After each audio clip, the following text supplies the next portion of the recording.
थोड्याच वेळामध्ये नागपूरमध्ये उबाठाचा रामरक्षा पठण आंदोलन सुरू होत आहे।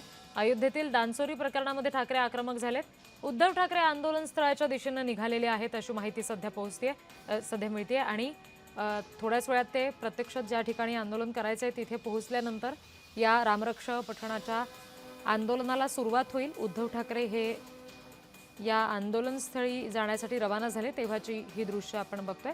प्रतिनिधी तेजस मोहतुरे आणखी तपशील देत आहेत। तेजस,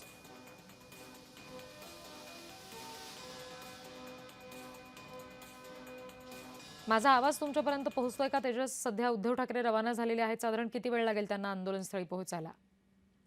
15 ते 20 मिनिटात जे आहे ते उद्धव ठाकरे ज्यावेळी सभेत येणार आहेत तर एकूणच जर बघितलं असेल तर अगोदर जे आहे ते रामरक्षा पठण होईल, त्यानंतर जे आहे सभेला जे आहे ते संबोधन करणार आहेत। त्यांच्यासोबत आदित्य ठाकरे आहे, त्यासोबत संजय राऊत असेल, अंबादास दानवे सुद्धा आहे। त्यामुळे मोठी संख्या जी आहे ते विदर्भातल्या शिवसैनिक कार्यकर्त्यांची पाहायला मिळत आहे।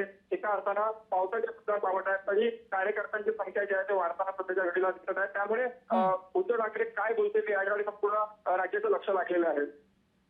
जी, आणखी कोण कोण नेते त्यासाठी उपस्थित आहेत?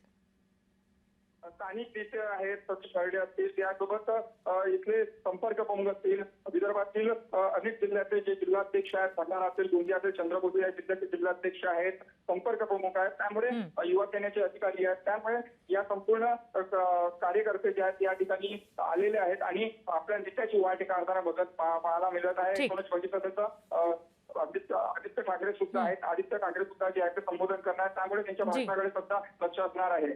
निश्चित पुढचे तपशील तुमच्याकडून घेऊ तेजस। सध्या धन्यवाद दिलेल्या माहितीसाठी।